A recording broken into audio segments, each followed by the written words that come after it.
এই মুহূৰ্তত কেন্দ্ৰীয় চৰকাৰ লগতে ৰাজ্য চৰকাৰ কৰ্মচাৰীসকলৰ বাবে আহিছে ডাঙৰ খবৰ।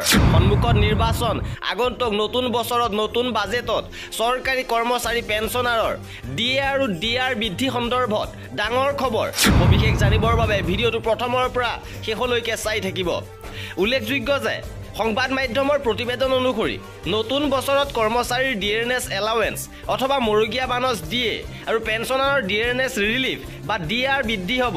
2023 বৰ্ষৰ দৰে 24 চনৰ নৱবৰ্ষটোৱেও কেন্দ্ৰীয়ৰ লগতে ৰাজ্য চৰকাৰৰ কৰ্মচাৰী পেঞ্চনাৰৰ বাবে বহু উপহাৰ কঢ়িয়াই আনিবলৈ গৈ আছে।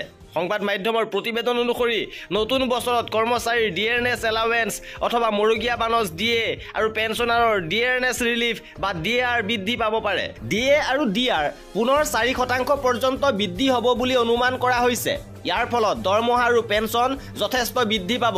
শ্ৰম মন্ত্ৰালয়ে প্ৰকাশ কৰা অনুসৰি জুলাইৰ পৰা অক্টোবৰলৈকে AICPIৰ তথ্য প্ৰকাশ কৰা হয়।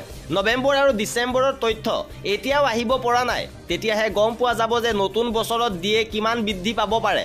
অনুমান কৰা হৈছে যে কেন্দ্ৰীয় চৰকাৰে নতুন বছৰৰ বাজেটত ডিএ বৃদ্ধিৰ কথা ঘোষণা কৰিব পাৰে। কেন্দ্ৰীয় কৰ্মচাৰীয়ে বৰ্তমান লাভ কৰি আছে 46% ডিএৰ সুবিধা আৰু জুলাইৰ পৰা ডিচেম্বৰলৈকে ইয়াক কাৰ্যকৰী কৰা হৈছে আৰু সেই মৰ্মে ৰাজ্য চৰকাৰ কৰ্মচাৰীয়েও সমহাৰত ডিএ লাভ কৰিছে। পৰৱৰ্তী ডিএ 2024 চনৰ জানুৱাৰী মাহত হ'ব, কিন্তু এইটো সম্ভৱতঃ ফেব্ৰুৱাৰী মাহতহে ঘোষণা কৰা হ'ব।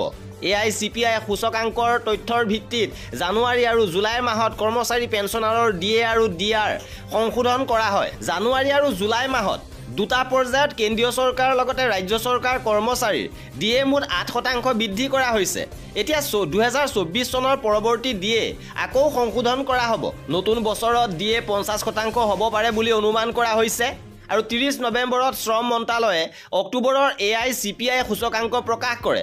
এই তথ্য 0.9 পইণ্ট বৃদ্ধি পোৱাৰ পিছত বৰ্তমান ই 138.4 পইণ্টত আছে আৰু ডিএ স্ক'ৰ হৈছে 49%ৰ ওচৰত।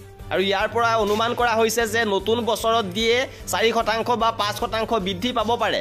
কিন্তু নৱেম্বৰ আৰু ডিচেম্বৰৰ পৰিসংখ্যা এতিয়াও অহা নাই। তাৰ পিছত সিদ্ধান্ত লোৱা হ'ব 2024 চনত ডিএ কিমান বৃদ্ধি পাব। গতিকে ফেব্ৰুৱাৰী মাহৰ বাজেটৰ সময়ত ঘোষণা কৰা হ'ব পৰৱৰ্তী ডিএৰ বৰ্ধিত হাৰ।